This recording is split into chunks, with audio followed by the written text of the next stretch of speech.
is three is root of all evils. Mine means that sense of ownership. Uh, you see, these three are interrelated. So uh, I told you that if you can, uh, and this thing in a subtler way is related with your ego. Yeah. So giving up passions for desires means that you give up your ego, because this once you have this sense of ownership, it generates fear, it generates grief, it generates anger, anger generates delusion. So all these are chain reaction. Yeah, I mean, in this country, for instance, I mean, literally, uh, the place where I live 40 years ago was a rice paddy.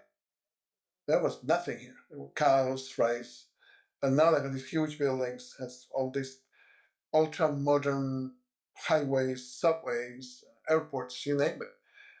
And so they went literally from being half starved societies to now really living in some ways even beyond anything we see in North America, because their railroads, their roads, their systems of healthcare and so on, or education are more advanced than ours. And so that jump had huge consequences for them, because they part of it is that they were forced to leave behind a number of sources of connectedness, like you said, to embrace what it is now the future. And so the young people don't have any anchors like the grandparents had or their parents had. And they have to respond to both sets of expectations. What is historical, what is the collective, and now what is the individual, what is expected of them. What's their place in this new world? And so they're facing a crisis that we didn't, at least people my age didn't. And I'm not sure, to be honest, that they have the tools to face it with.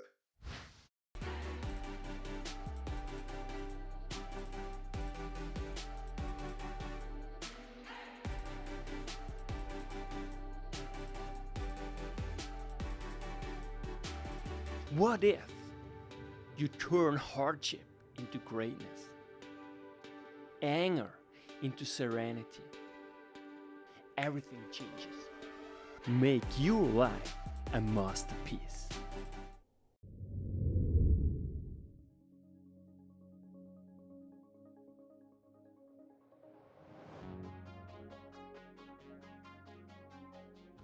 Amazing, everyone. Okay, live here.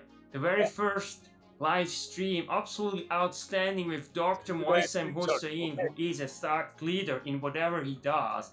He has an incredible history, really, experience in government, specifically military, but he also has an MBA from the United States of America. He also published a book which is essential because to some extent we can find empirical evidence why potentially Alexander the Great stopped his further discovery into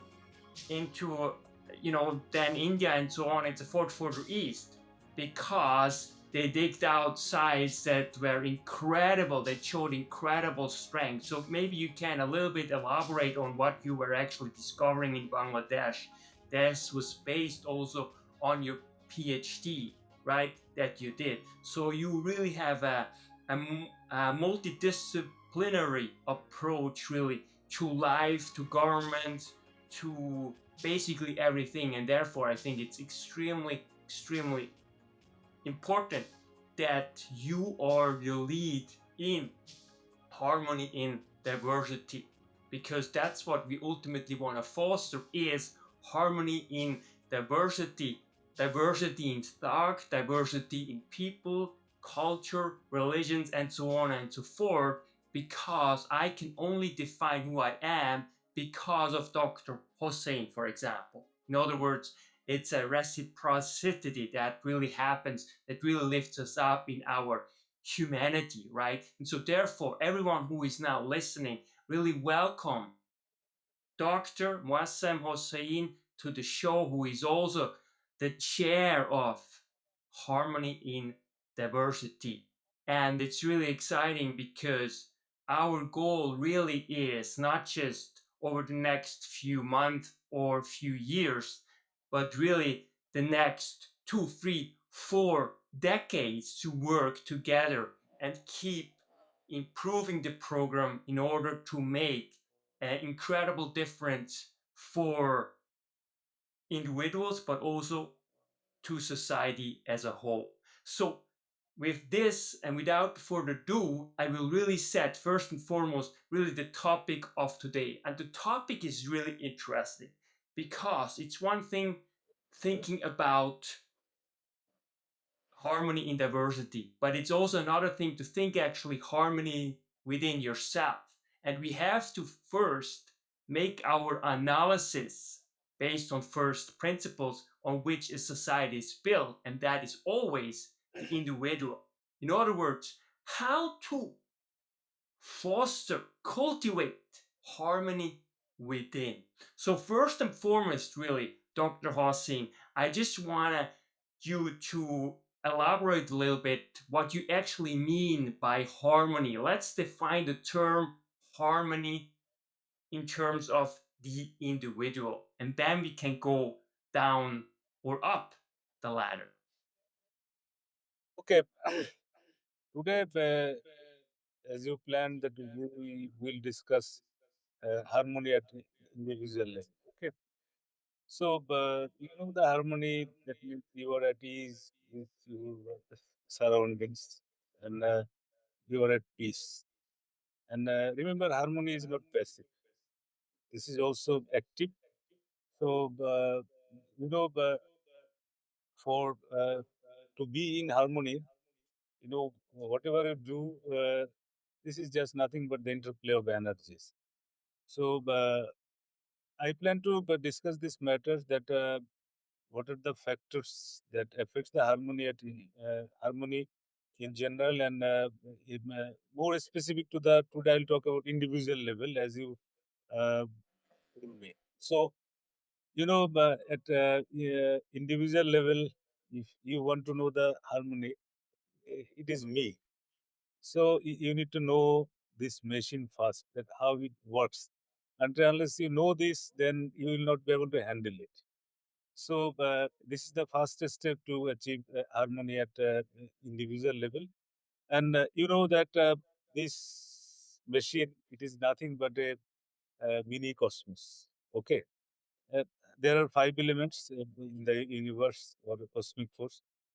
You know that 72% is water, 12% is earth, 6% is air, 4% is fire, and 6% is another one that is called Akash. It is a space, but it is not ether. It is more subtler than the ether. Okay. So these five elements exactly with the same proportion our universe is composed. So you this individual as individual you this one is a mini cosmos. Here why it is important, because until unless all these five elements they are in harmony with uh, your insight, you will not be able to achieve harmony in food.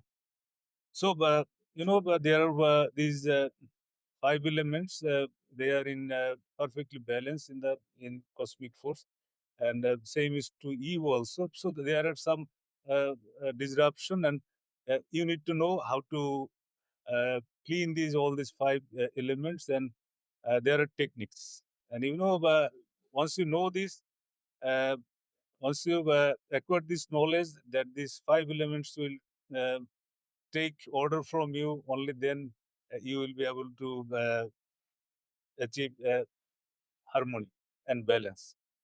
So there are different practices about this. Let me not discuss all this, because if I want to discuss all this, it will be more long. Okay, so we can discuss this it later. But in layman language, I just tell you how to clean all these elements. The 72% water. Okay, now you see. Basically, our body is a water body. So you need to, there are specific ways how to clean this water.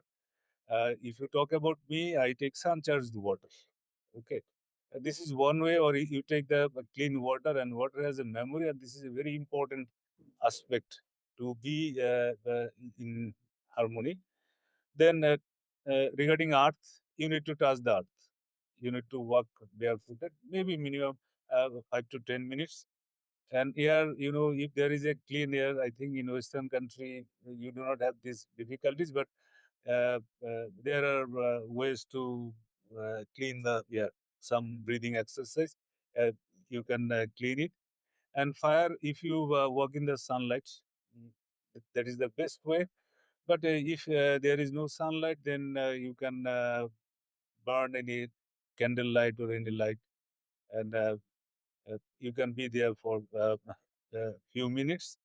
And regarding Akash, you need to look at the sky 3 times in a day. Uh, yeah, morning when sun is rising. So when it is at 45 degree, 35 to 45-degree angle, you must look at the sun. Then in that when at when it is midday, that is 1200 hours, you will have to look at the sky. And also before after sunset, within 45 minutes, you need to look at the horizon where it sets. uh, uh, if you do this little practice, it will align you with your system, and also purify all these elements. But there are more elaborate practice. Let me not discuss all these points here now. If anyone is interested, I can go for interactive session with him. That So, is excellent. That is excellent. So now, so let's just cut this a little bit, in a tangible way, because sometimes people like, okay, water, fire and all those kind of things. And as you just mentioned, right? So one thing that is really clear is that it is active.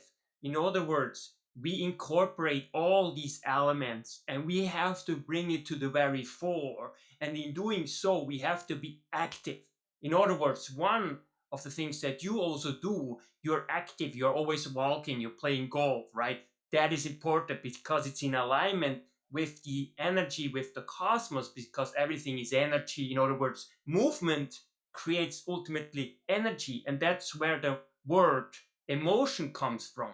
Emotion comes from the word motion. So we have to be active, right? And so, just as an analogy of water and the importance of memory, that water actually has a memory, is simply this. I always tell people, look at the waterfall and how poor the water is if it's in movement. But think about if water stands somewhere for months, it gets dirty, right? The same is with us, right? Therefore, movement, constantly exercising in one way or another, is crucial in order to make sure to keep the balance between our psyche and also our body. Because, as Ellen Langer, for example, says, for her, the mind and body is one. Whatever thought you have, it affects your physiology. Whatever movement you do affects your brain. In other words, it's a whole system. And so this just quickly to put it in different words, if it is okay, and I hope it's not distracting, but just I think it's always helpful that we reiterate certain concepts, and so that is really important. So please keep going now and really talk about, because I'm curious and it's also important for our viewers how you embark on this path of transformation. You're extremely successful. So therefore I want to know, I want a little bit get onto your head what you did, how you grew up, and how this influenced what you became ultimately today. Because ultimately, your life right now is the culmination of millions and millions of decisions, right? So please walk us through, first and foremost, to your childhood and what you think were the most important elements that shaped you as a person, as becoming like this extraordinary leader that you are today. uh, uh, before that, you told about active. It is, I tell this as that you always should be alive. Okay, that means you must not be dead. You, if you are alive always, then you will be also active. And listen, Mr. Yannick, you keep this question reserved for you because let me allow to just sum up the next 4 or 5 points in gist. Then I will give you a, uh, the sequence of for 24 hours cycle. There we can discuss all this because these are interrelated. First, I talked about 5 elements. Then there is another. There is a second step, very important, that is food, because the food you take, you will behave in that manner. So, but this is another most important aspect to achieve the harmony. Uh, and because it influence food, the food you take, it influences your behavior and also your character. There are three types of food according to our ancient wisdom. One is called sattvic, another is called rajasic, another is tamasic. Just plain and simple, sattvic is the positive pranic food that it has got positive energy, and rajasic, it is also negative, but tamasic is total negative. So, in general, if I talk about these three kinds of food, it is said that the food that grows above the ground, those are uh, generally good for eating. Okay, but those which generally grows beneath the earth, those are having the those are tamasic, or they have the negative qualities. So those there are I can list down the specific foods, but one thing, these three qualities is also related with three human qualities. If you talk about sattvic, this is the quality of goodness. Okay, and if you talk about Rajasic, this is the quality of passion. And passion for luxury or anything that is not good. And if you talk about this Tamasic, that is absolutely ignorance. So, could I make myself clear how food is attached with yourself? Because uh, there are these three types of food you take. If you take, you will behave in the same manner. So now, first of all, another thing, just uh, which food you should take, cooked or uncooked food. Just try for this. If you take cooked food, uh, there is a general rule that if you cook a food, and you must consume it within half an hour to 1.5 hours. But in Western country, once you cook and you take it, I think just store it in the fridge and just warm it and take it. Why it is forbidden?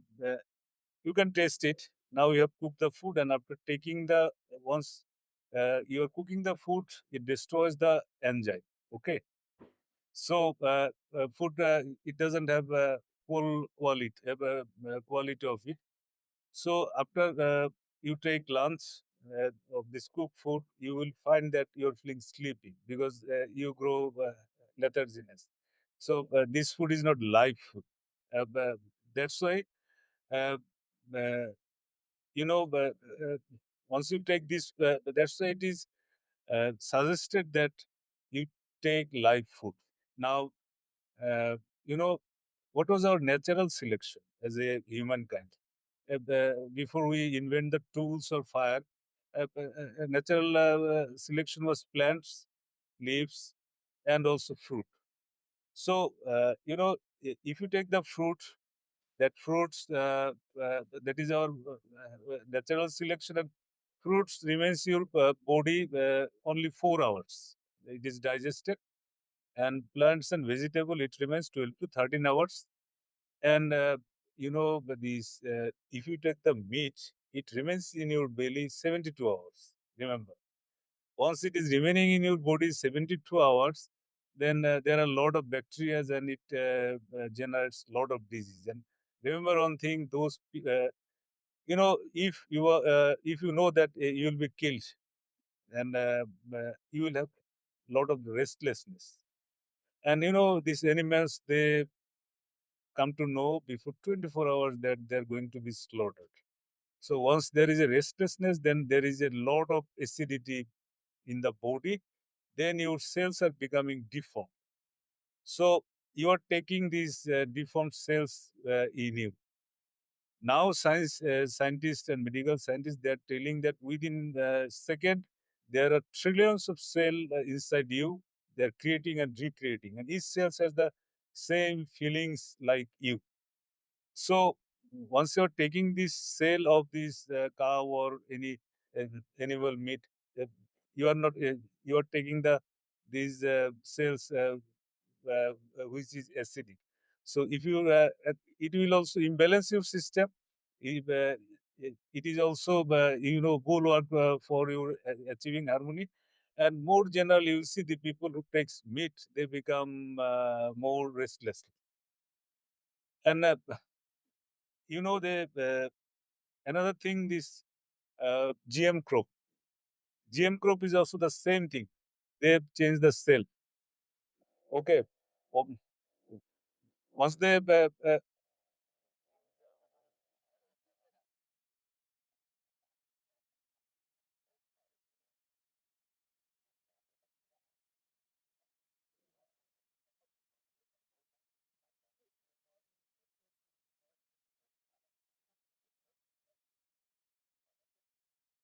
sorry.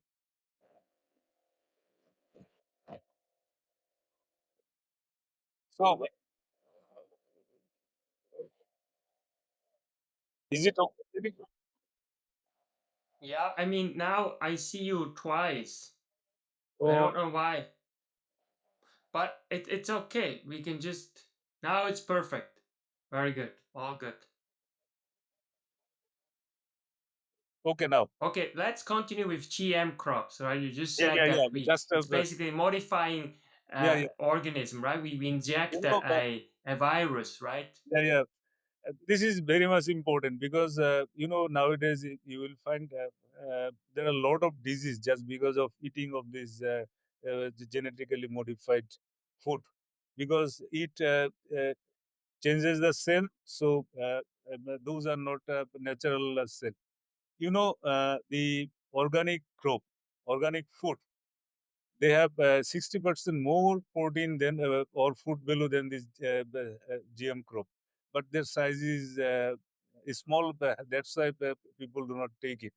But you must be knowing that now, when this GM crop these are being produced, there is a bug, and there is a super bug, and you cannot kill that. And if you are habituated with this GM crop or GM genetically modified food, it is going to disturb your system, and it has got tremendous impact on your whole physiology and mind and body. So try to avoid this GM crop or genetically modified food. It's better that you take, these raw vegetable, or there is a people are talking about rainbow diet. Okay, rainbow diet means why it comes, there, how it comes. All we take the sun energy. Sun is the source of creation. So we are taking the sun energy from secondary sources. So there are basically we are taking the seven spectrum of sunlight. Those are VG, violet, indigo, green, all these seven colors. And these seven colors is also related with the seven power centers of your body. So now people, those who all do the sun gazing, or they know this technique, they are taking these seven spectrum or uh, uh, uh, from the sun directly without any pollution. And to supplement this, now people are taking this secondary source, that is rainbow diet. They take once you have the food, you have 7 color of food. So it nourishes you very nicely, and it also energizes all these 7 power centers of you, and brings energize and also bring harmony. People wants to take meat. They are thinking that without meat, probably they will not gain energy. But Bruce Lee, the martial art legend, he was the pure vegetarian, not he used to take all raw food, fruits only. You see, uh, he had the good muscle also, and he had the if you take this vegetable, raw vegetable or fruits, you have more flexibility in you, and you will be. I can tell you that you will align your body with nature or also cosmic force, and your mind body will be aligned, and you will be in harmony with everything. So another thing, just that food is a obsession. Okay, but you see, always you take more amount of food. You can count it.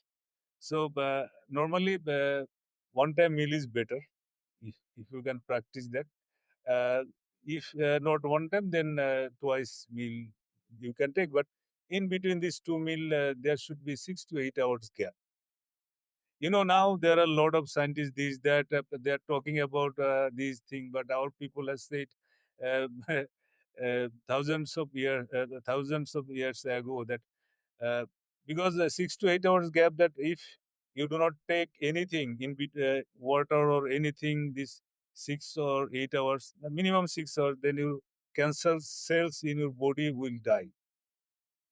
Okay, so that's why it's better that in between meal you don't eat or drink anything.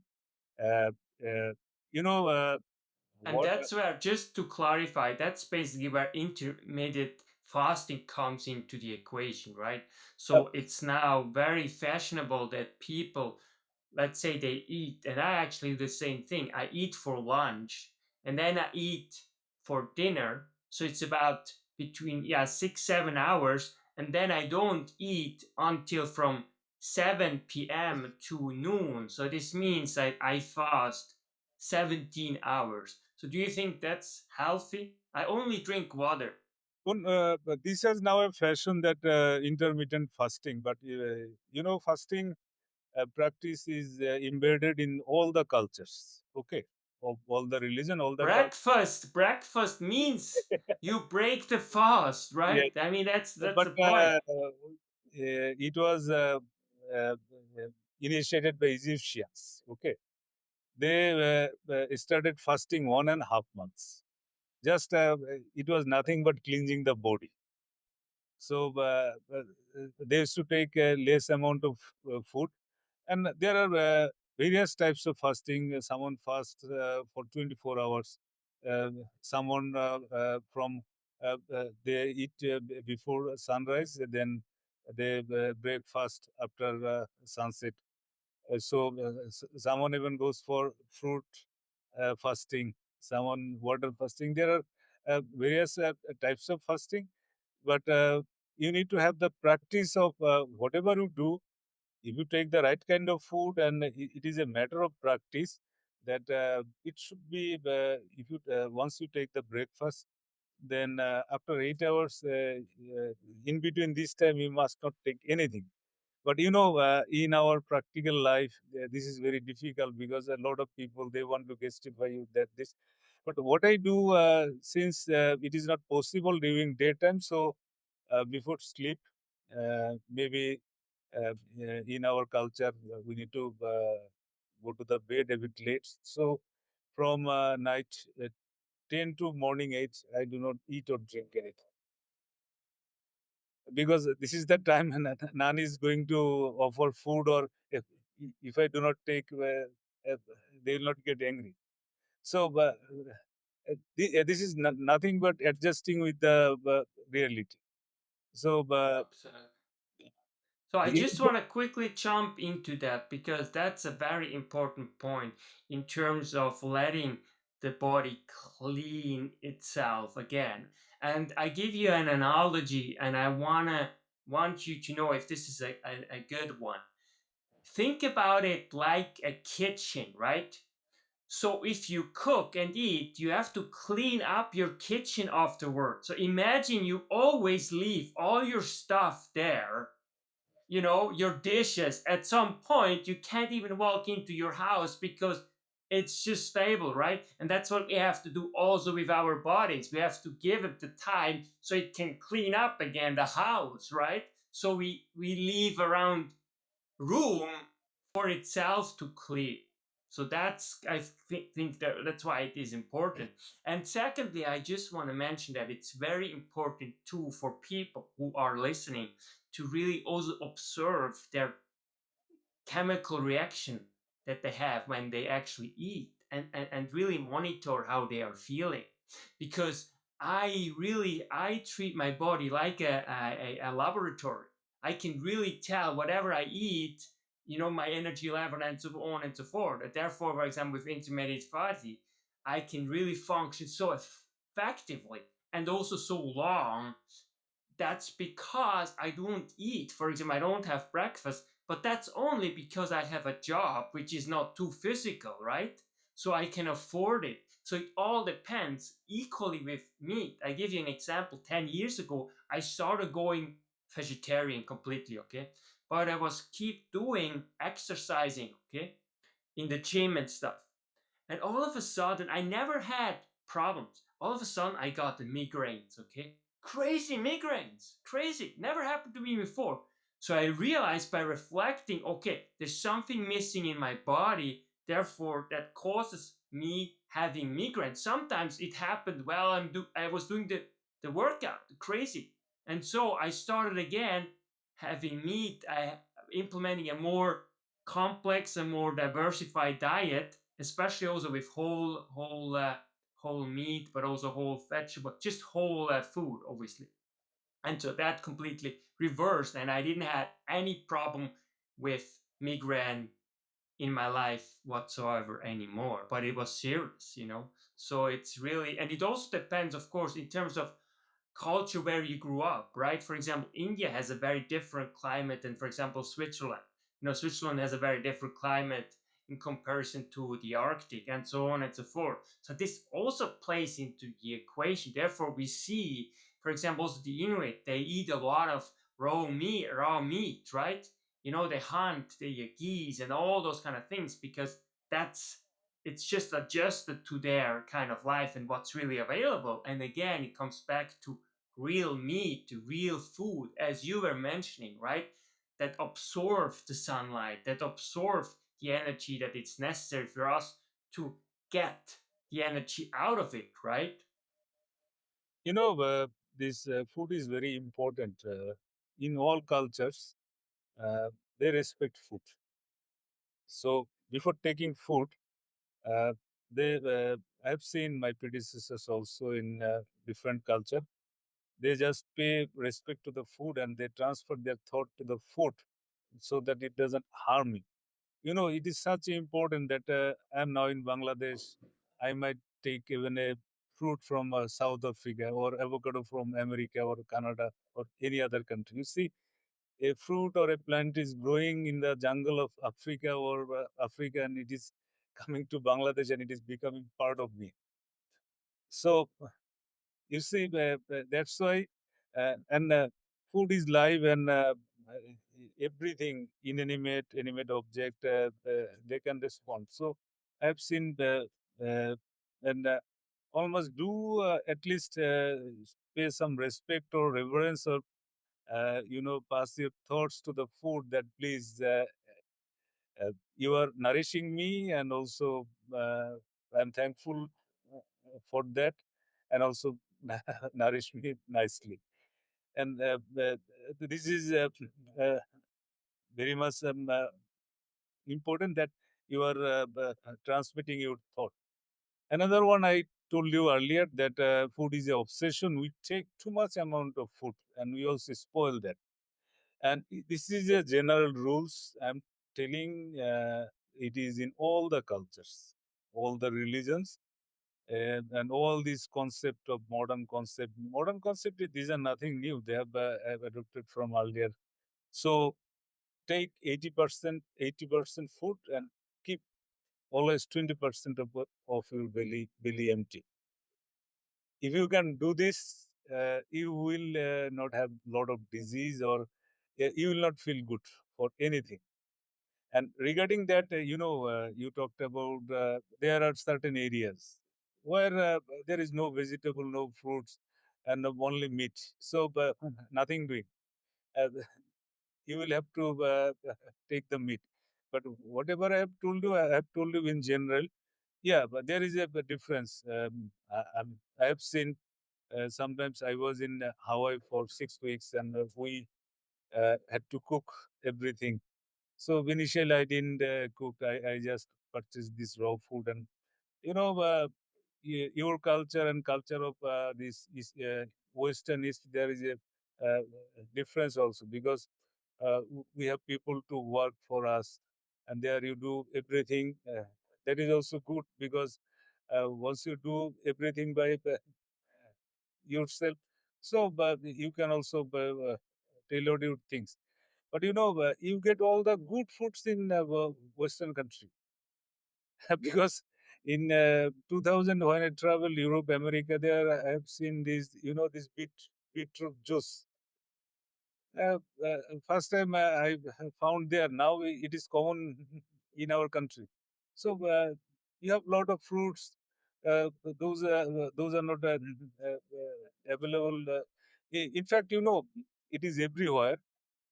Uh, wherever a humankind is living, if you give a radius of 360-degree one day walk, there all plants and everything is there to nourish him. So if you talk about waste, whatever I told about food, that is there. Just you need to know, and you need to open up. I can tell you that in Western country, uh, you have better opportunities to be with this. I'm not talking about vegetarian. Vegetarian is, you can become food vegetarian, and instead of meat, you can take pulse. That will also give you, this protein. So anything human protein, anything animal protein is not good, because once you are taking a cow or any animal, if it has got disease, you are also taking that disease inside you. So that's why uh, I tell people that try to avoid the meat. But if anybody wants to take it, they can take it. There is nothing harm in it. But if knowing all these things, that uh, it remains 72 hours in your body and in your belly, generating lot of bacteria and disease. Even after that, if you want to take, there is no harm in it. So, Just quickly, I just want to quickly pick up what you have said in order to really accelerate the individual harmony of a person, because you said you have to be grateful for whatever food you get, and you have to project this meaning actually on the food and the positive impact it has on your body. In other words, everything is up to us. It's up to us if it's good or not. We determine it by our thoughts. If we look at food as something that is life giving, as the ancient Greeks also, it was medicine. Food was equal to medicine, right? And it should never have, actually separated, because that's what it really is, right? And so once you eat something and you truly mean it, that the meaning of this food, whatever you eat, is life giving, makes you happier, makes you healthier, you change as well the biochemistry actually within your body. you influence, you create your reality to some extent, because that's also what we figured out with quantum physics, right? There is no reality outside there. There's always the mediator, and that's you in between, that gives the interpretation. And the interpretation is always energy, obviously, because energy can't be created nor can it be destroyed, but it can be transformed in one way or another. So there is the good or the bad. You can make the good something bad or the bad something good. So therefore also it's very important for everyone who is listening is that the meaning that you give will ultimately determine your life, because you have three, I think, fundamental choices in life. What you focus on. Do you focus on really the negative in life, or do you focus on the positive, on the opportunity? Secondly, do you what meaning do you give to something? Do you give it a meaning that is positive, that will lift you up, or it tears you down? And lastly, thirdly, it's about what you do about it. Again, and it comes down to taking action proactively. And that includes your whole body, your whole soul, mind, and heart. Okay, so this just quickly, and as an aside too, I also want to mention, as you also said brilliantly, that all these ideas have always existed. So one thing is also important for us, that we are grateful for all the people who came before us, for these 10,000 of years of human history, because ultimately, and I truly believe that, ultimately it's the collective unconscious that we tap into it. In other words, these knowledge have always been here because they have been created by our predecessors, okay? Which means it's up to us to tap into this field. Actually, there is the Mouth Herd Institute in California. They were able scientifically prove that there is something beyond our mind. In other words, they gave people, they showed pictures, positive or negative pictures, and they were able scientifically to demonstrate that there is something beyond just our perception. In other words, people, the heart sent signals to the brain before they actually saw the picture.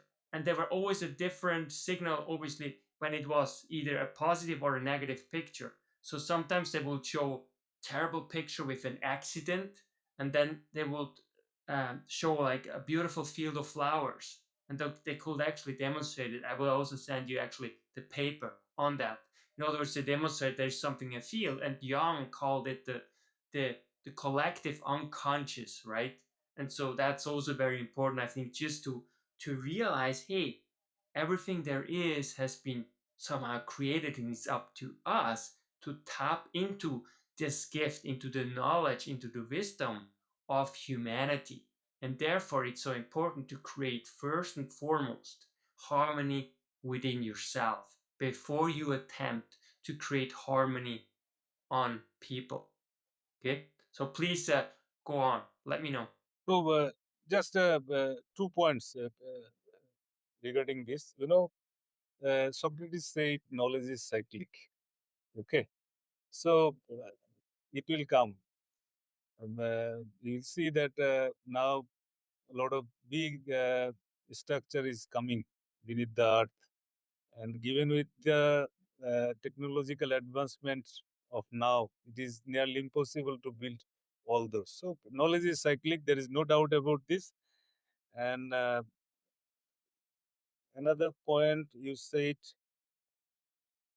oh, that is very important, because nowadays what we do, while taking food, we use cell phone, we watch movie.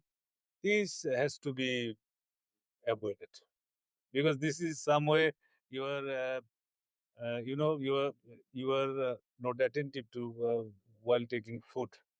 Okay, so when you take food, you must be attentive, and if you do not watch movie or uh, accept call, what is the harm? Because if you do that, then you will not have alignment with your food and everything. Then now, just few other points, And the just quickly to say that this is precisely basically what meditation or mindfulness is. yeah. It is actively noticing new things. In other words, you have to be present. When you eat, you have to just to smell, to taste it, everything. So that will makes you connected. And this really what it means having focus, because we know now scientific studies, Harvard Business School, they were able to demonstrate that progress equals happiness. In other words, in order to progress in your life, in whatever area it is, you need to have focus, because then you see the progress, right? And it will also enact in you chemical reactions, such as it will higher up your dopamine, your endorphins, that the happier or luck um, chemicals, and also it will lower your cortisol, your stress hormone. So it has tangible impacts on you and your physiology, because it's all about being able to forge a yin yang, right, relationship between your body, your mind, everything, because we consist of systems and subsystems in basically an infinite number. the next, the barrier for individual harmony. Another important point is there is violence in thought and action. This is very serious because I learned it through my life learning. I knew this thing that people used to tell us, crush your ego, but I learned it after long time from my own experience. I was reading a book there, mm, APJ Abdul Kalam, he late president, Yeah. the scientist. He went to visit Arunachal Pradesh. There is a Tuareg village where through there is a monastery, and Dalai Lama, when he fled from Tibet, he stayed in this monastery also. So he once he was visiting that place, his PS, Mr. Orun Tiwari, he noticed that people are so, they are just uh, charging up, they are laughing, they are playing, and they are just emitting the lights to him. So he asked President to watch this because he is seeing this phenomenon. Then he also watched, and he found that these people are really, because they are those people are poor, uh, uh, they are having shortage of food.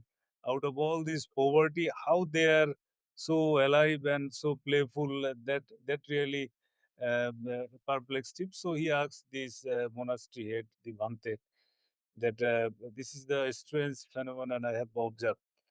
uh, then that Bhante said to him, President Sahib, you are the president of this country, you must be knowing all this.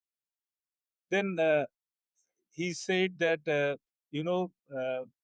in this monastery, I just tell verbatim whatever he said, that in this monastery, we believe that when we remove I and me from the mind, he will remove ego. Hatred towards fellow human beings will vanish. The violence in thinkings and action will disappear. If violence in mind and thought is taken away, then peace springs in the human mind. Now, let me explain you in layman language. As I told you that violence in thought and action, it harms you physically, mentally, emotionally, psychologically. Uh, it destroys your energy and also your inner system. So that leads to the uh, disharmony. And you see that suppose someone has picked up some quarrel with you, he has boxed you, or you have given him a box. After sometimes he'll forget it. But you know that if you cannot take the revenge, and sometimes even if, when you are taking shower, you are thinking that my boss has done this bad thing with me. I should have uh, killed him. I should have boxed him. I should have done this thing. That means you are doing all these violence in your thought, not in action. So, in your thought, rather now you are disturbing totally your system and it is harming you. But if I am angry to Mr. Yannick and I am just doing all these, playing all this drama in me, but nothing is happening to Mr. Yannick. But everything is happening to me, and I am harming myself, and I am remaining in constant in disharmony and pain.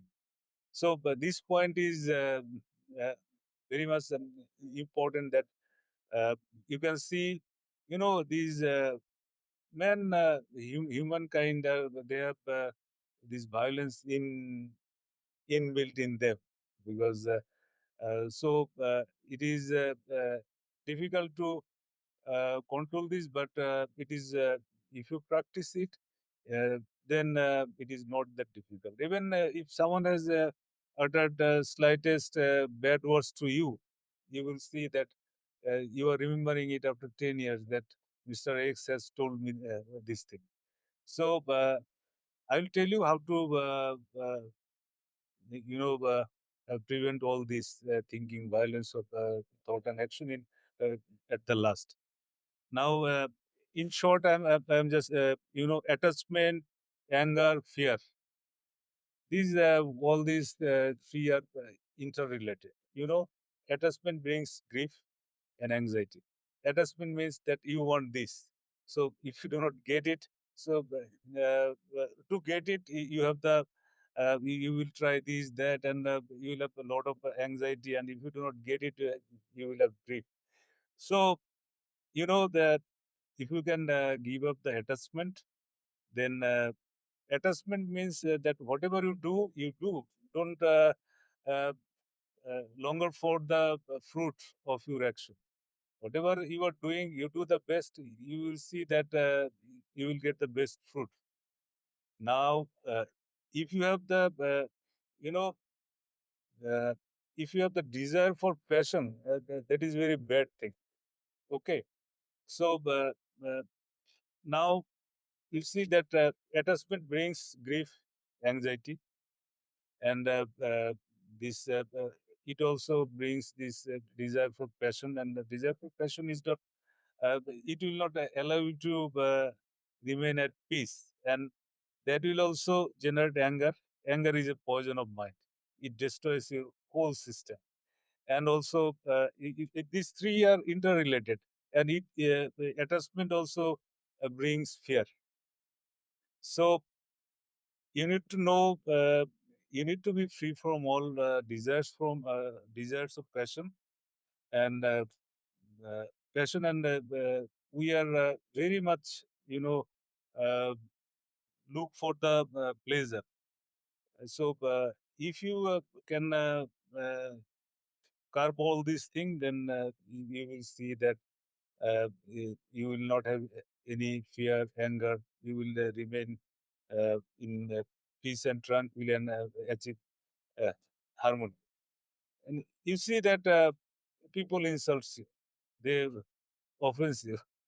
Uh, I tell you later on how to do that. If people, if they want to insult you, or if you become envious to others, all these are coming from this attachment, anger and fear.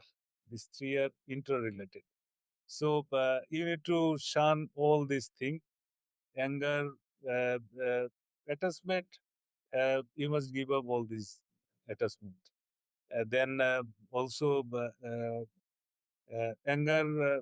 If you know that these are harming you, then as a conscious being, it doesn't need that much practice to control all this. So Now, just quickly, again, we are coming basically back on what we are paying attention to, right? When attachment, for example, is very problematic, especially when it is attachment to negative things, right? Or to people, or the attachment to our opinion that we try to enforce on other people, right? Because this means that we are not free. Everything depends on the outward world, and we can only influence the outward world. We can never ever control it. So that's where really this attachment comes from, is the recognition that you can only influence, first control your reaction towards the outward world, and you can never ever control it. You can influence it, of course, but you can never ever Yeah, control it. you are right. In fact, these three words, I, me, and mine, these three is root of all evils. Mine means that sense of ownership. Uh, you see, these three are interrelated. So I told you that if you can, uh, and this thing in a subtler way is related with your ego. Yeah. So giving up passions for desires means that you give up your ego, because this once you have this sense of ownership, it generates fear, it generates grief, it generates anger, anger just generates delusion. So all these are chain reaction. So that's why it doesn't mean that it is passive. Definitely, you will work for your good, and you will. You don't wait for the fruit. If you work, definitely it will automatically come to you. Now, another disease. I could just quickly come back, and there again, there is something very deep in the good and the bad, because the good has equally as much bad things as the bad thing has good things, because I want to come back in terms of the ego, okay? And I actually think egocentrism actually is actually healthy for the individual to actually develop, and that's Carl Jung who said this. Sometimes egocentrism takes over an individual, okay? Becomes completely observed by himself and his goals and whatever, and ultimately he will annihilate, push away all his people, okay, that actually wanted to get the best, but he refuses. He puts all away. But the very fact that he does this, that ultimately he faces the dark night of his soul, basically, and ultimately realizes, wow, everything that is precious I pushed away. This very egocentrism ultimately allows the individual to ultimately change. And I think that's what's missing oftentimes, is that first, to really go through these stages of development, we actually have to, and you see this all the time, when let's say you get crushed for whatever reason, you get a depression or whatever. Ultimately, that's what sets you ultimately free, and what helps you truly to again to see and to realize all the good that you actually had in your life. So this is true. You have to lose your ego, but it's absolutely essential actually to first actually experience it, and to experience actually the negative, because you can only see and experience the good once you know the bad. In other words, darkness is only quantifiable with light, and light is only quantifiable by darkness. So, therefore, there's this constant back and forth, and that's really what the process of life is. And so, I just wanted to know your take on that, because sometimes we lose ourselves in the sense that we somehow, because that's not what you mean, but to somehow lose our whatever. But we also have to recognize, in order to truly lose ourselves, is to find ourselves, right, ultimately. But it's dialectic, right? It's needed in order for the other to give birth, and it goes back and forth, right? And we have to be able and start seeing it as actually a force, a positive force. It's like riding a wave, right? You have to balance it constantly in order to remain on it, and actually to really take in the beauty of life and the spirit that it entails. So what's your thoughts on that? Yeah, but that is there. But regarding another 2 points, I forgot to tell you that attachment and anger here. as I told you, these are interconnected, and these are also these all these generates another two artificial things, that is pain and sorrow. We believe it, and I believe that pain and there is no pain and sorrow. Pain and sorrow is our own creation. Uh, I told you, if you at the onlooker of the nature, you will see there is no pain and sorrow in the nature. So something contrasting with natural order, that is not real.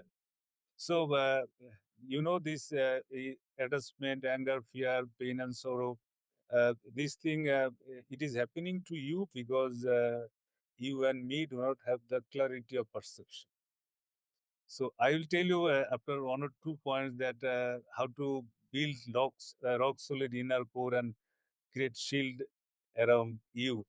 Uh, because you see that, okay, once I'm talking about pain and sorrow as a conscious human being, you see, right at this moment, more than half of the population of this world is either half fed or unfed.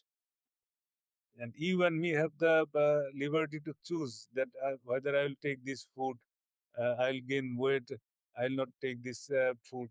So, but don't you think that you are a blessed person? So that's why, just connecting with your question, uh, you need to be you need to have the clarity and also ration. Once you have food and shelter, you must not worry for anything.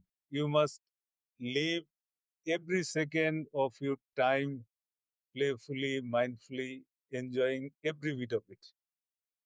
Until unless somebody is killing you, or if you uh, if you do not have that type of situation, and for that also you need to protection. But you see, more than half of the population cannot afford to take food, and you have food and you have shelter. Then why you will have all these anger, attachment, fear and pain and sorrow? So these are artificial thing and created by ourselves because we do not know our system, we do not know the reality, we do not have clarity of perception. If you have these, if you can have, I told you earlier that all these five elements, and if you are in connection with natural order, or if you are in aligning with the cosmic forces and having the uh, minimum clarity, then you will see that lot of things will automatically go away. Okay.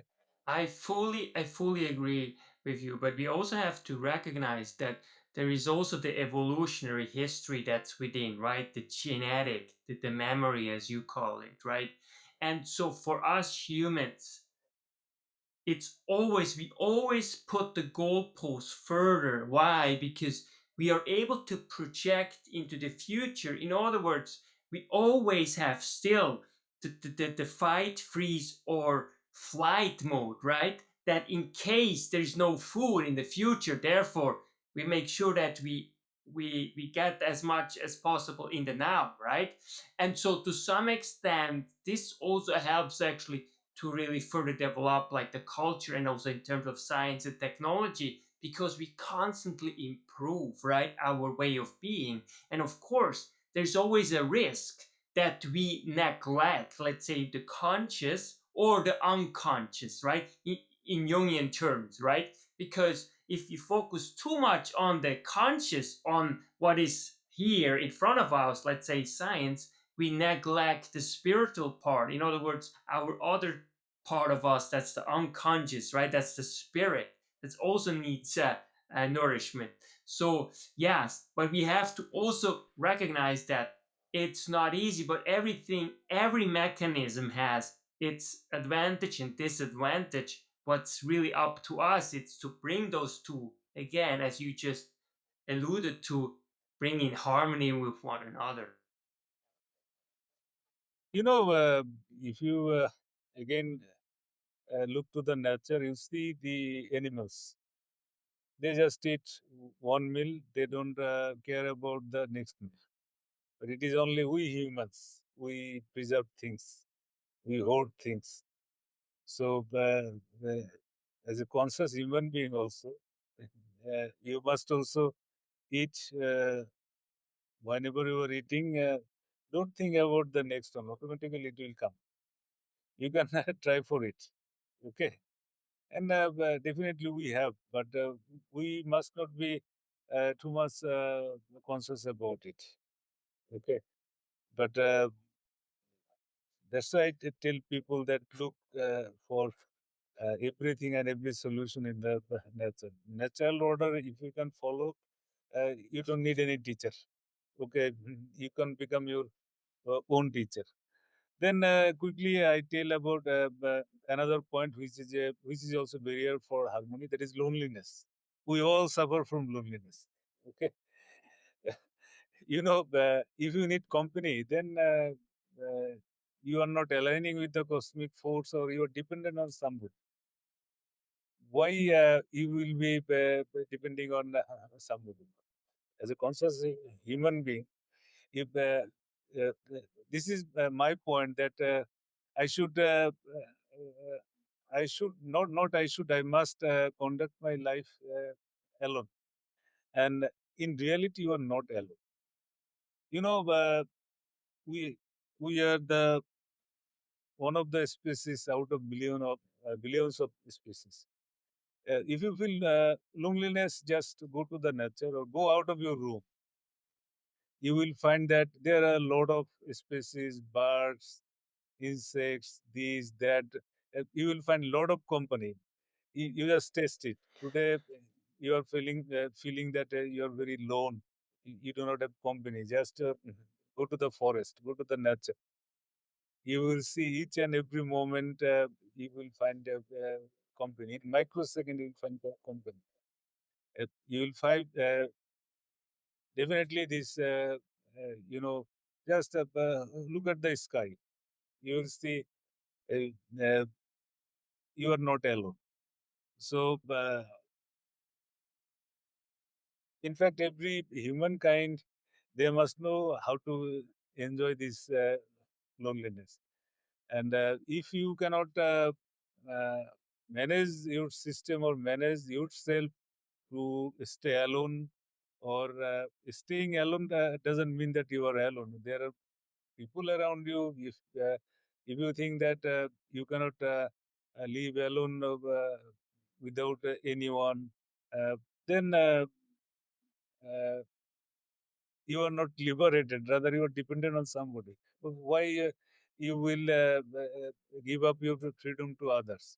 So you must be uh, knowing how to lead your life alone. Number one, number two, that I told you that you are not alone. If you are open minded, uh, if you can open your eyes and ears and open your horizon, you will find that there are many things around you. If you talk about me, I find everything. If I go to the nature, you see there are hundreds of these insect, birds, these, that, each and every moment, and you will be surprised.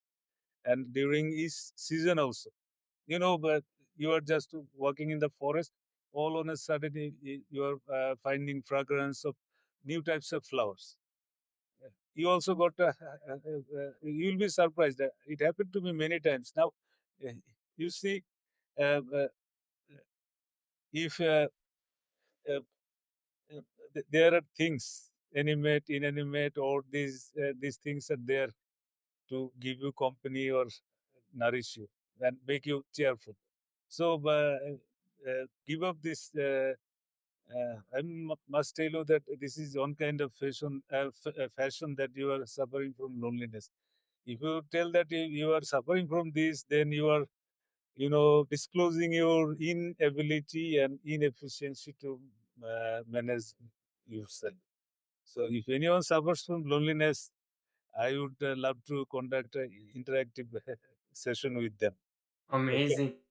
Amazing. So what you're basically saying, and correct me if I'm wrong, is basically we create first and foremost our our loneliness within our head. That's basically a concept that we create within ourselves in our mind. But the reality is that we are always connected, whether it's with nature or with other people.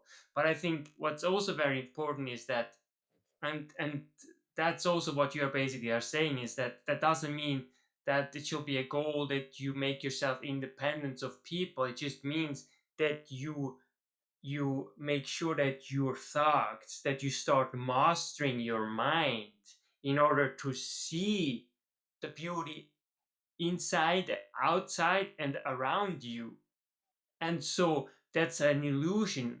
Loneliness is basically an illusion of thought that you create within yourself, and that's really what you all are saying is really suffering. Suffering is self-inflicted, right?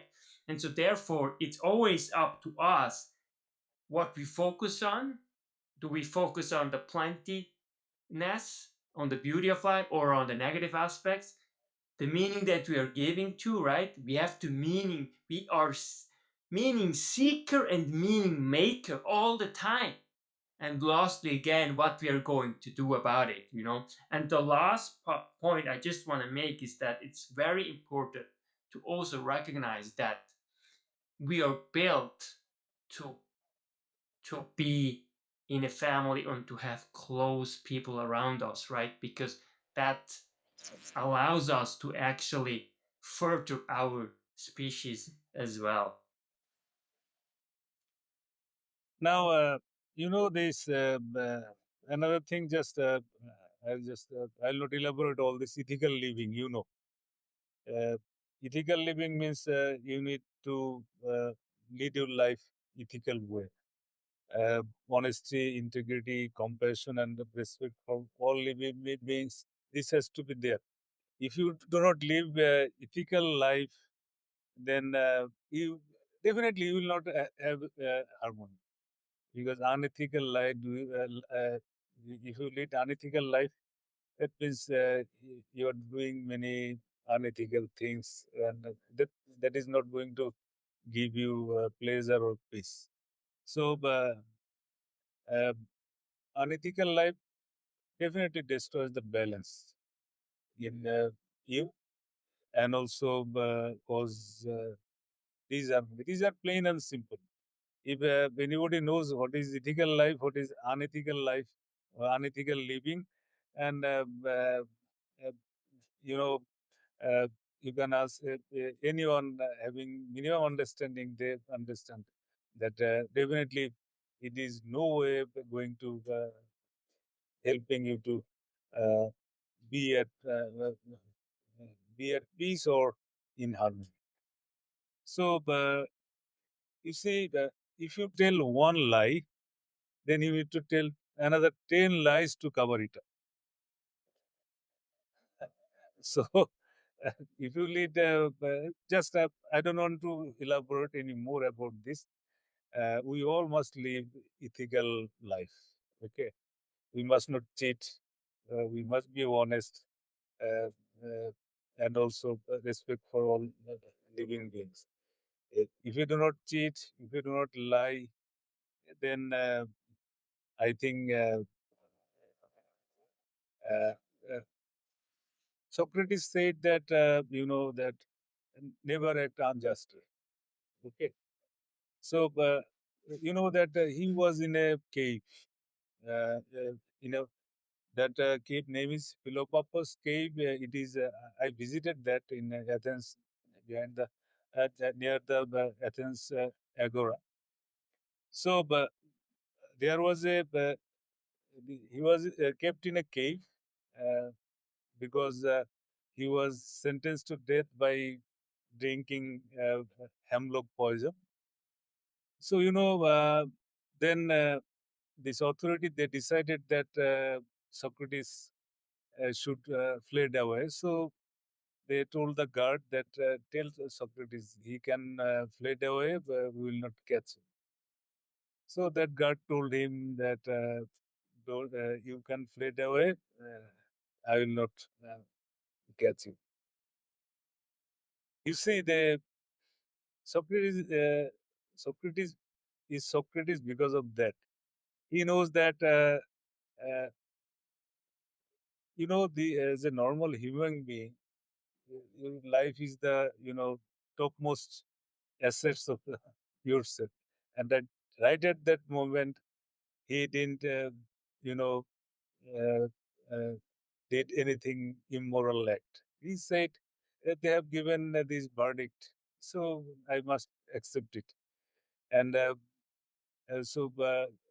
ethical living, and you must have that kind of moral courage and moral strength. And but that's why this ethical living is because if you have that kind of, you see, Socrates, he is at peace with him. He has the clarity of perception about this ethics and other things. So he he was never afraid of dying, taking this poison. So that is the classic example that how one should lead ethical life, even in the face of death. You must not alter from that. Okay. And that's precisely what it means to live a harmonious life. That's what harmony is, because Socrates, he was in harmony within yourself and the world, because he knew that everything is perfect, everything is harmony. Therefore, I don't have to fear anything. That's why also he lost the fear of death, because he knew that death is part of this harmony, that everything has a cycle, right?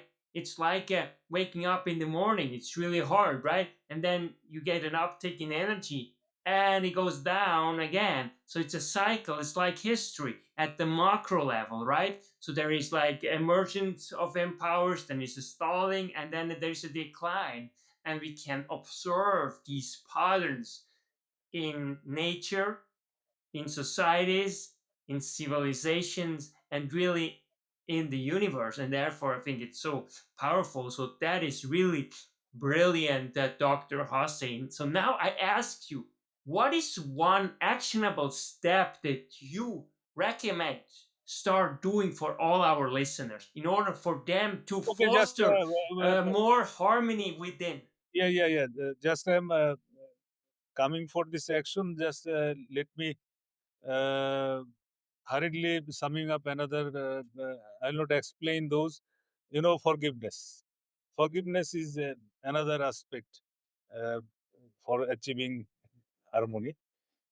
This is the quality of divine. To forgive is very difficult. Uh, if you can attain this quality, automatically you will be in harmony, in synchronization with everything. Since we are running short of time, that's why I'm not explaining. Then another one is charity. Charity means giving.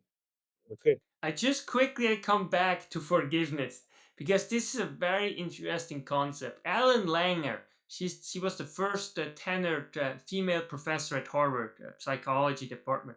So she was saying this: people always think forgiveness is something divine, but in fact, forgiveness, according to her, and I want to know your taste, forgiveness, the precondition for forgiving someone is, first and foremost, you have to actually blame the person, right? And so therefore she's basically saying, well, forgiveness is not that divine, actually. Well, what do you make of that? Forgiveness is definitely divine because I will come to that point. Two great men met. That is Nelson Mandela and APJ Abdul Kalam. Okay. Um, Nelson Mandela, he was prisoned 27 years. Okay. So, I also visited the Robben Island and also spent sometimes on that cell. And with the prison guard of that time, they used to conduct the visit. And I also visited his house. So, Nelson Mandela, rebuilding the country, he gave four principles: peace, hope, reconciliation, and forgiveness. Okay. So, now forgiveness, then he said, APJ Abdul Kalam asked him, that you were tortured so for 27 years, you lived this life. Then how could you adopt these four uh, pillars of your policy: peace, hope, reconciliation, and forgiveness? And he said that that violence breeds violence. Okay, so if you and there are two dimension is always there. If uh, uh, he that's why he said that if other than reconciliation or forgiveness, if he used to take again this violent these measures, then it would go on. That's why, and this is why the people call it divine. Because uh, you ask yourself. I told you earlier that violence in thought and action. Now, this violence in action is if you box someone, it is gone. But you see, you carry this violence thought in you just to take revenge. That's why it is very difficult to forgive anyone. Even someone has uttered any slightest bad word about you, you remember throughout your life. So that's why, if you cannot forgive, if you carry this thing, ultimately you are also harming yourself. You are also using your energy and losing your energy. So that's uh, why it is people are telling that it is forgiveness is the quality of divine, because it is really very tough. If you want to forgive someone, you need to be the God.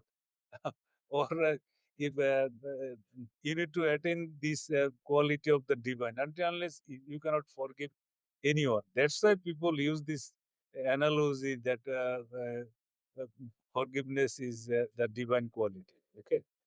I agree. Now I fully agree. There's just also different perspective on that, and I think this is very interesting. And I want to know what you think of it.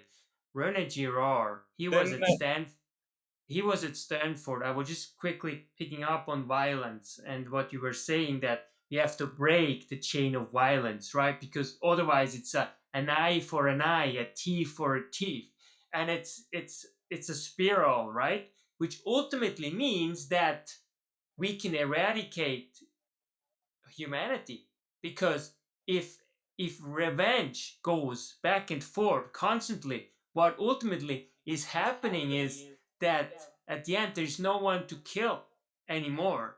And that's why primitive societies in the past, they always married outside of their tribes. Why?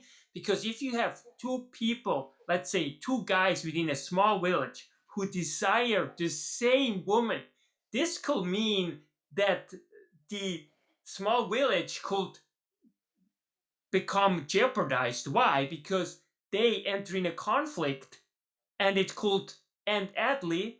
And then, if you apply the mechanism of an eye for an eye or revenge, this ultimately you end up in a spiral of violence. And therefore, all tribes, you still see this actually in Africa to some extent, that they always marry a woman from another tribe in order to avoid this mimetic design. So the basic argument is violence and the sacred by Rene Girard, for example, because what he proposed is that the very basis, the very core of any culture to develop in the first place, it had to be sacrificial in the sense of a religion, because they were able to mediate this mimetic desire, that we basically desire the same thing ultimately what others desire. You see this, for example, in play and in children.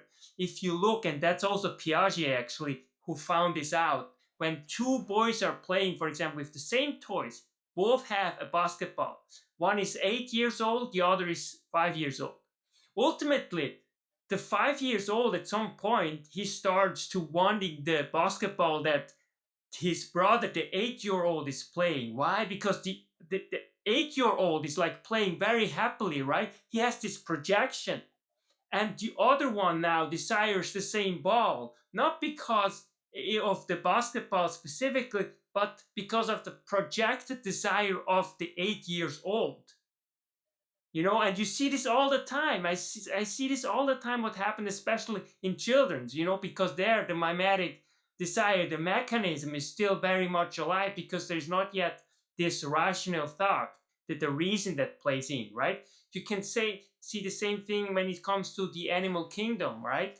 So what does to have the gazelle do when the mother gives birth to a baby? The baby has to start imitating immediately the mother calf, because if it doesn't imitate it, right, it means that it won't actually get up, and therefore the lions can actually eat it. And so this is just another whole other discussion, but I just want to present the very, very one and only Dr. Carlos Ruano. Thank you so much for being on the show. It's such a great honor, and I want to tell anyone, really everyone here on the show, that he is an outstanding intellectual. He has lived basically on any planet, not any planet, any continent.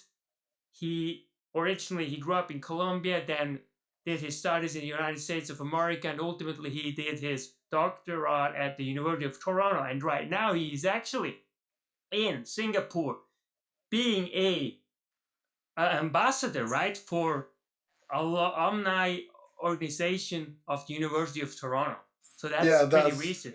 thank you for your kind words. I came here, it's going to be 8 months soon, and I'm working with the University of Toronto on the partnerships and relationships department, because there's a lot of institutions here in Southeast Asia that are interested in working with North American universities and developing links, and more driven by exchanges of ideas than the old paradigm of collaboration and sort of north-south. It's more like demand driven now. So there's a demand for specific fields. My field is education, so there's a high level of interest here in general in Southeast Asia for everything that is related to learning, to quality of education, because they have covered the bases pretty much now. So now they're at a stage where they want to improve on those bases,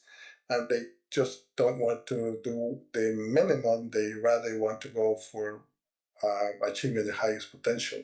So Singapore, of course, is a case in point of that. Those kinds of reforms that have been driving this country for the last, say, 40 years, and now you're seeing the results of that strategic thinking across all these decades, and after all these investments and all this infrastructure development, they have achieved a really impressive level of development. But so have also the countries that are neighboring, Malaysia, Indonesia, Thailand, Vietnam. These are countries that are also developing rapidly, and their economies are transforming now, in large part driven to their market imperatives that are now more looking towards Japan and China than towards other markets, which were traditionally the US, Europe. So there are all these transformations that are happening here. And when you talk about the issue of harmony, as you know, here in Southeast Asia, harmony means something pretty different than what it means to us in Western societies. And they don't see any conflict with the idea of really pushing themselves to their maximum potential, while at the same time striving to develop some kind of inner peace. So their philosophical conception of harmony is one that really does not separate personal prosperity or personal development from personal peace. So that's kind of a unique feature here in this region. And if you want to be successful here in establishing partnerships, you have to understand that their work ethic is really rooted on their desire to achieve harmony through achieving something concretely, not not seeing harmony as an abstract concept, but rather as the result of your efforts as an individual. And then, because you're part of collective societies that really value tradition, me as an individual have to really be in step with what other generations in my society are also looking for. So it is an interesting dynamic here that we're witnessing, and it is transforming the region. And because of the very, very large amounts of population here and the very large economies, it's really pushing the world into what I think it's a new paradigm where a number of countries of Africa and South America are really looking much more towards Southeast Asia than what they used to, and establishing really linkages that are much more substantive. Yeah, that's fantastic. And in other words, Yeah. it really, harmony within doesn't really conflict with harmony within society. In other words, what you are basically alluding to is that the better I did, the more successful I personally become, so does my society as a consequence, right? And I Yeah. think that's really what's driving it. That's what I understand. So I just want to bring Dr. Hossain to the equation and just basically finish with what you have started, how to really take actionable steps to I develop have harmony within. I have 2 to 3 points. Just quickly, I will sum up. I will not elaborate. Before that, welcome, Mr. Carlos Ruano. Okay, so welcome. We will be in touch, and definitely we are glad to see you.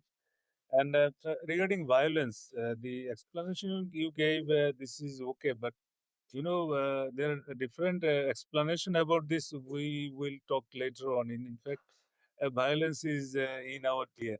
It is in our memory. Okay, 100%. so there are. I have a different explanation of it. I'm not going on that now. Charity. You must uh, give charity. In all the cultures, all the religions. Uh, they have just given so much importance of this aspect. Then I had been asking myself, why this charity? I'm a Muslim, so I was reading Quran, and there I find that everywhere it is. We have a system of giving obligatory charity, that is zakat. But beside that, charity, charity, charity, charity. Ramayana also tells us about charity. All religion they are talking about that. Then, I came to know about a verse that here it is clearly written that you will not attain the righteousness until and unless you give the charity from the possession you love. Remember this thing. You give charity from the possession you love, not that you have used cloth you are giving it. This is not real charity. Okay. The thing is that he said that you must give charity from the possession you love. So you see, we feel even giving little amount of money as a charity, we we many of us feel pain.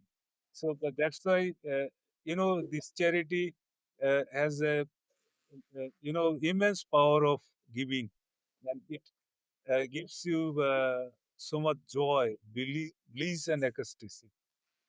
Try it. It will be in harmony. Then another aspect, I will just go in short. That is power of acceptance. As I told you, you see the river. River is flowing because I always give example from the natural phenomena. It is just going zigzag. So life is also like that, and don't consider that life is a race. So, but this is a journey, and definitely there will be. If you see in the sky, it is changing. If you see in the waves, there are ups and downs. It will be there. But if you must inculcate this power of acceptance, accept everything as it is, because if you accept the situation, then it becomes a uh, and face the situation with clarity of perception, uh, definitely it becomes a powerful guide. Because if you accept the situation as it is, then you will not have any anxiety, fear, uh, uh, and also grief. And you can face the situation by generating grace.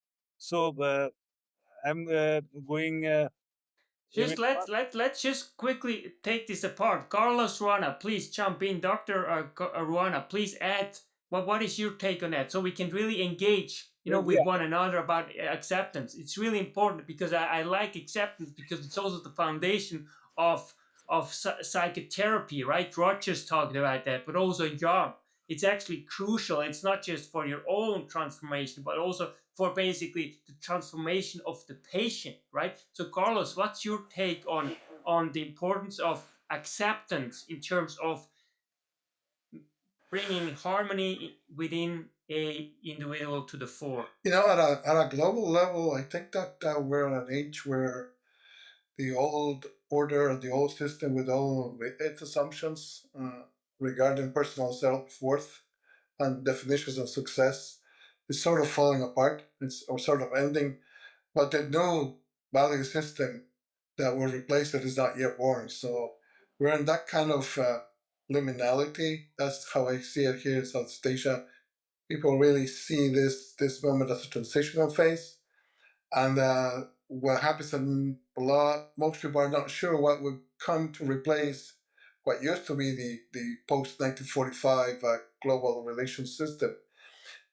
They all they know is that there will be a multipolarity that will different parts of the world will have something to say about it.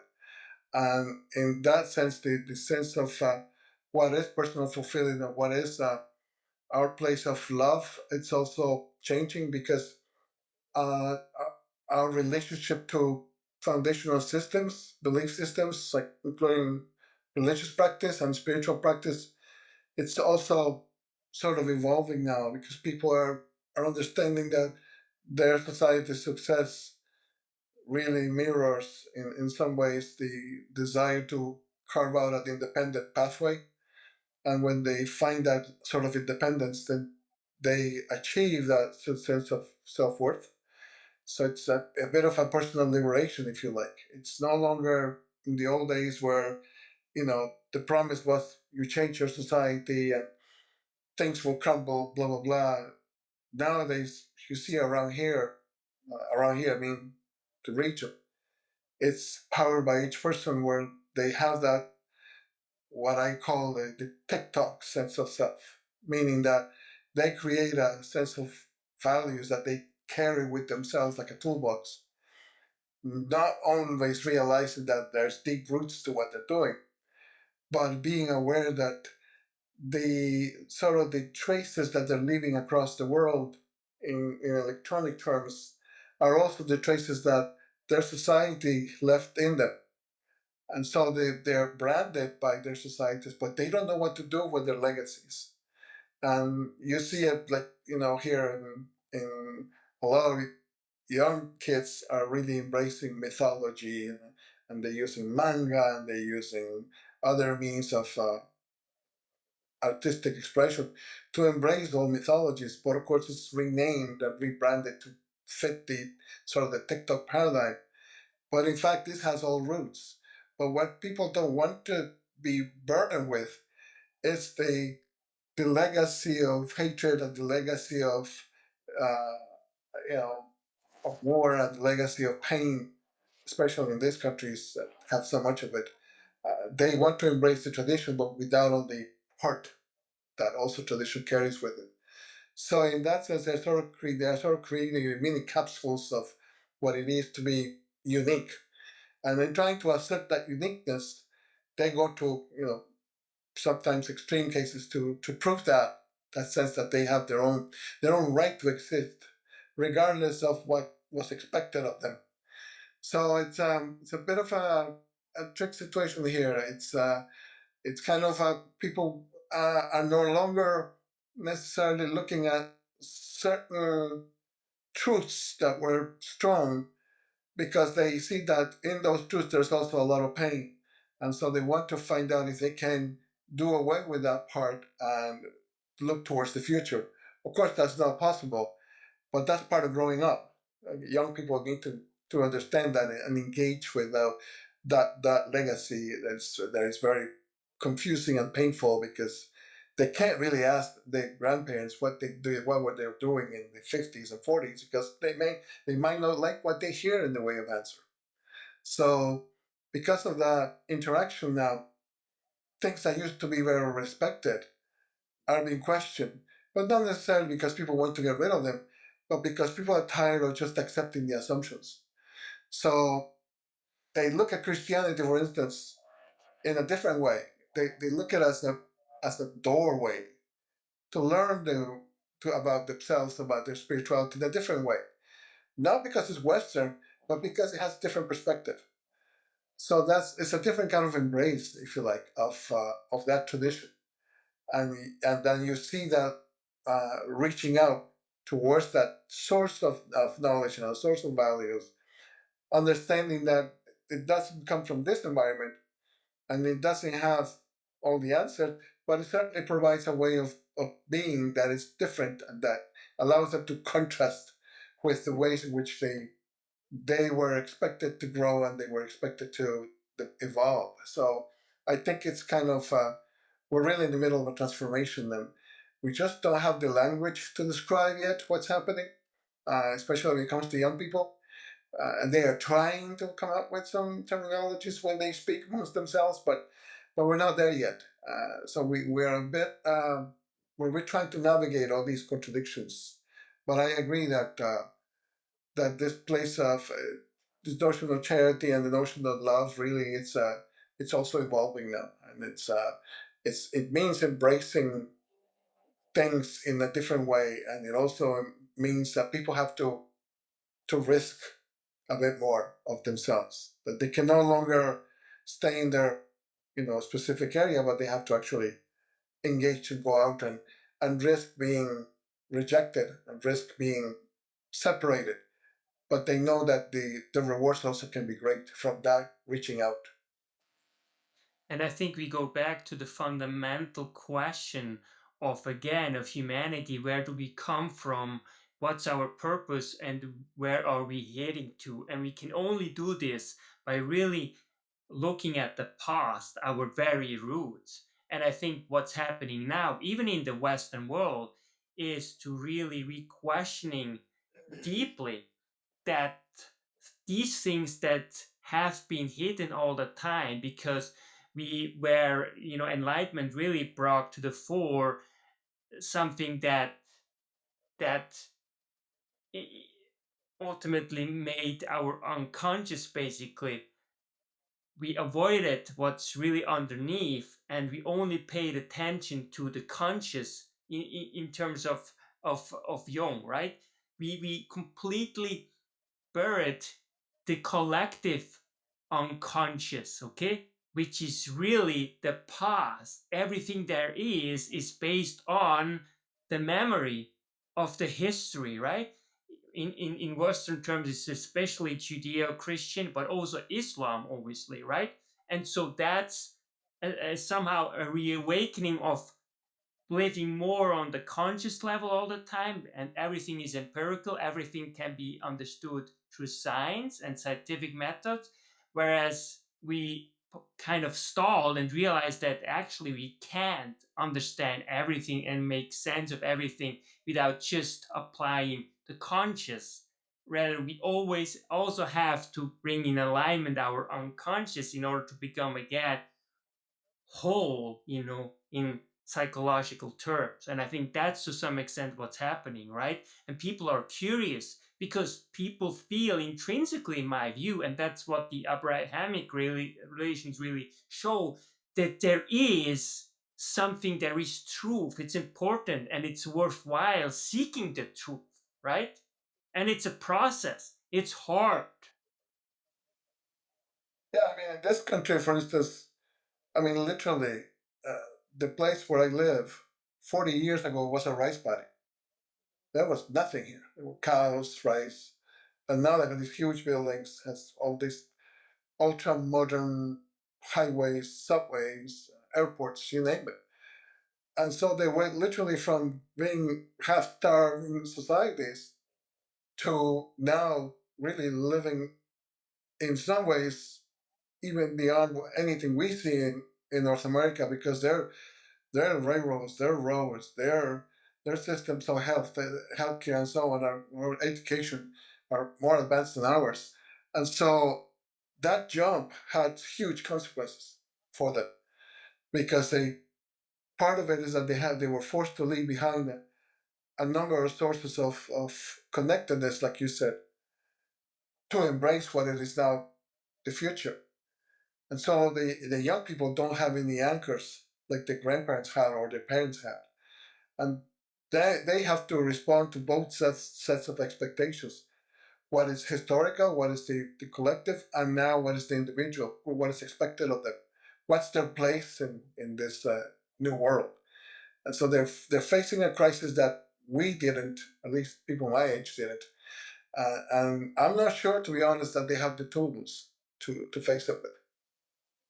It's so interesting. So I want to really bring Dr. Hossain to the equation and really wrap it up with the closing Okay, another remarks of Dr. Hammer. But I just want to quickly say to you, to Carlo Ruano, that what happened too is the culture couldn't, because a culture takes time to adjust to new circumstances, right?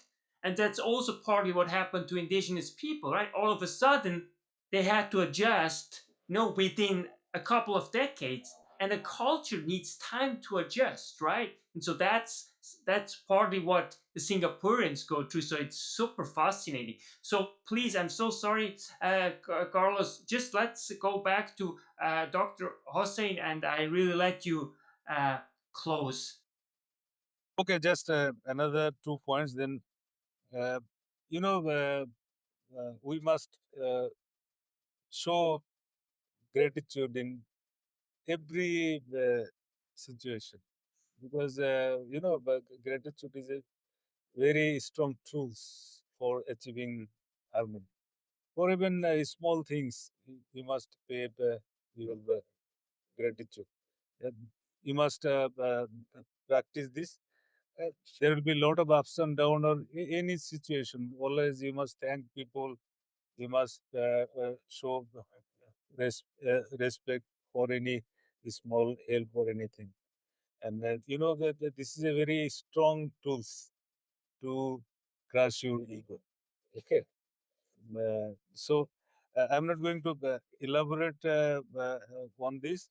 Now I'm coming to just last point. Then I will go for you told me about this actionable uh, uh, points that I will discuss. You know, l- to me, last point is that you should uh, you know create a build a rock solid inner core, like creating a shield around you. And why I'm telling this, because if you can do this, then you see, and the basis of this is also the you need to have the clarity of perception. Okay, and just in layman language, you see that if you see the frog in a small pond, or this allegory of cave by Plato, people are in cave, they are seeing their shadows only. They know that probably this is the reality. But a frog in the small pond, or she knows that this is the reality, this is the world. But once it comes out from the small pond and he or she sees the sea, then things becomes totally different for them. It is people are just like this. Before the discovery of black swan, people never believed that black swan in Australia, people can swan can be black, because everybody knew that swan is the white. So this is a black swan movement also. That means you must have the clarity of perception. And another thing that that all birds during the rain, they go to the shelter, but eagle, they climb up to the cloud so that there is no rain. So, you need to adopt these strategy to build this inner core. And here, Lev Tolstoy, he said that man can live without everything but God. He said man cannot live without God. So, spiritually, all culture, all religion, it says that God is closer to you. Carlos said he's a Christian. I've seen comparative study of religion, all religion, they said that God is closer to you than your breathing. Okay. So, this is constant to the all cultures and all religion also. But you see, have we ever tried to talk to God? I I don't think that it is so close. That's why Socrates said, "Know thyself," and everybody said, "Look inward." If you look inward, by looking inward, uh, then I told you earlier that your machine is the mini cosmos. You find everything here. So build your this inner self, just like build a rock solid inner core, and with shield around you, then you and definitely with the this is I told you with clarity of perceptions. So you'll see that there will be a lot of these ups and downs, because this is part of the nature. Uh, uh, Nothing can distract you. You can take the appropriate decision, and you can go through with all types of turmoil. So, but these are all about the discussion now. You told me to give about 24 hours cycle. You know what I do? In fact, it is my own learning. So, it varies culture to culture. In Western culture, they take early dinner and go to the bed, and it was the same culture in this eastern part also. People used to take food before sunset, then after certain activities they used to go to the sleep. And in all cultures, I tell you again, I repeat it, all culture, all religion, people get up at 3 and starts their first activities at 3:30. In fact, 3:30 sun starts giving the light. So it is called the Brahma Muhurta. But that time there is once it starts giving the light, then there is upsurge of energy. So before that, I tell you that as I started that if you have the scope of taking dinner before sunset, take the dinner, then go to the bed uh, by 8, 9. Then before going to the bed, you check the balance sheet. Uh, Whatever you have done today, because once you will get up, definitely you will get up.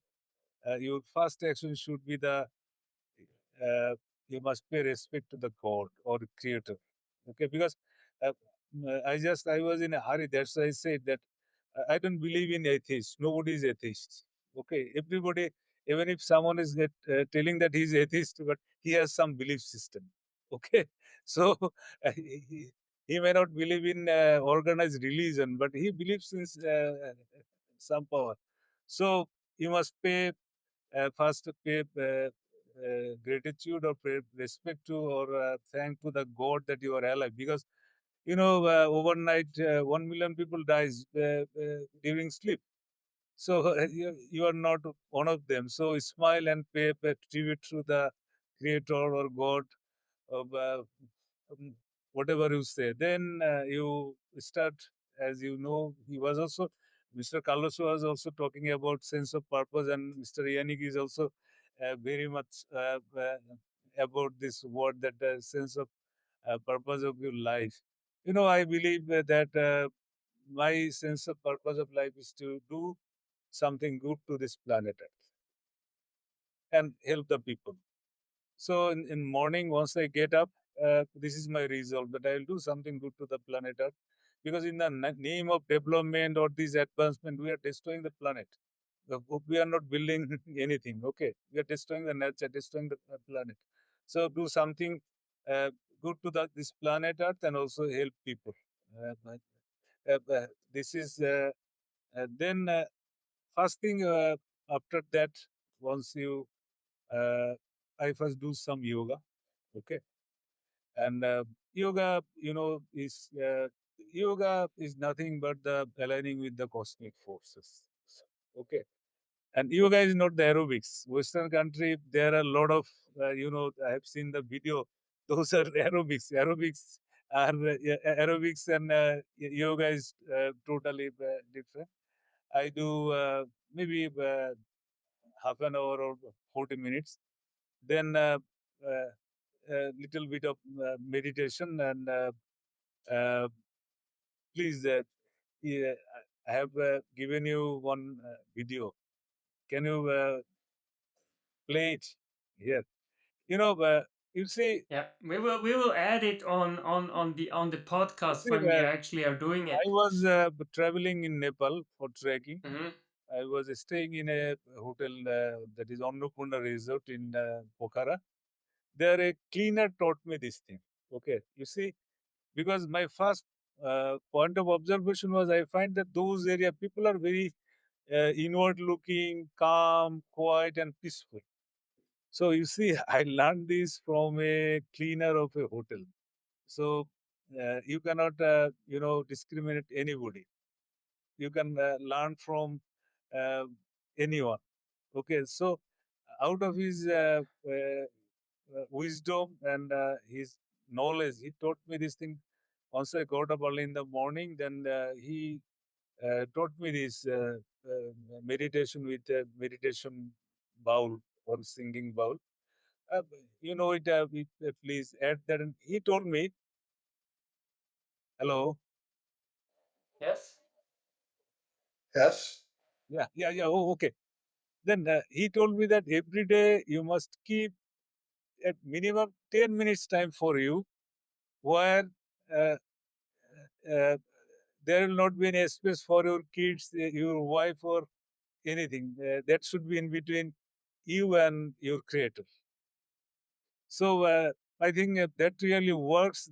That's why uh, I told you that yeah, if you those are very simple technique, and it is nothing but controlling the breath and just pointing, thinking one pointed, and it really. I do it in the morning and also going to the bed. Okay. Amazing. We see it here. Can you Yeah, hear yeah. it? we I will we cannot. will integrate it in the video, so that is Oh, amazing. So let's try to wrap it up now. I oh, just want to okay. ask Dr. Ruano for his closing remarks. He will continue with this discussion. I think it's extremely helpful, but I think we have to now cut it short. So last closing words of Dr. Ruano. Well, thank you for inviting me, first of all, and to have the pleasure of talking with you both. And I think it's a wide ranging discussion. I come more from the perspective of cross cultural psychology and thinking that international development nowadays is it's more about mental health than other kinds of issues. And as we're seeing from the crisis and wars in various parts of the world, there's generations that have been affected in many ways due to all this ongoing conflicts, and they will be our legacy. They will be part of what we will have to be dealing with in the years and decades to come. And the tools that we need to provide them, I think some of them have already exist, and there are some approaches that we tried and that true to, especially with that the ones that we trying with child soldiers and other people that have been exploited. But there are other tools that have yet to be invented, and for those, I think that's what we need more thinking and more research to find those ways to perhaps relate the ancient ways with the new ways to address this new kind of problems that are now starting to appear. Thank you so much, No, Dr. no, Carlos I want Ruano. to tell something to Mr. Carlos Ruano, because whatever we are doing, this is nothing but related with the mental health. Nowadays, we need to work on this aspect, this mental health, because because of this technological advancement and this that this is really very important. So whatever we are doing, this is totally related with the mental health aspect. So we can, if you have any issues or anything, we can discuss. But for these, there are very, we should adopt very, simple methods. If it is, there are for curing everything, nature is the best place to, cure this type of mental health related disease. Or we can discuss if there is any and how it acts, and this is a complete lifestyle. If anyone follows, then at least if anyone has the minimum practice, they will do better in their life. Okay. So, It's but so Mr. true. Yannick, should I continue or Well, I think we cut it short now. That's okay. Basically just, one tangible step, and you gave us already so many tangible steps to actually start implementing it, right? Because In order I have for told you you to that really this start. exercise of sun gazing, this classical music, Yeah. and also when you should take breakfast, everything, because 24-hour cycles I have not given you. I need No, another no, of 5. course, but we will follow up with that, Okay. because ultimately people can get the program also on demand, and there you lay up the step Because by I step. Okay. tell you people that I would recommend sun gazing. Okay, sun is the cure of everything. It drives away all bad qualities, all calamities. Okay, I am a sun gazer. I practice it. I take sunshine water. So it really is. It can cure many things, many ailments. That is for sure. Okay. Thank you so much. So I just come back what you both have said, charity, but also in terms of being grateful. And I'm so grateful that you, Dr. Carlos Ruana, and you, Dr. Moazzem Hossain, are truly a gift for myself and really to the world of being such an incredible blessing. And I can't wait to really keep doing this healthy conversation with you, and hopefully we can make an impact for the world in a positive sense. Thank you so Thank you much, so much, Dr. Yannick. Carlos Ruano and Dr. Thanks Moazzem. for inviting us. Dr. Thank you all. Carlos Ruano and Dr. Moazzem Hossain. Good night, you all. Thank you. That's why knowledge matters.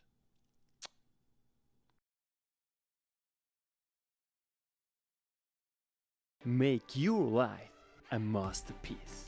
Visit now programs.the-ykm.com. Meant to make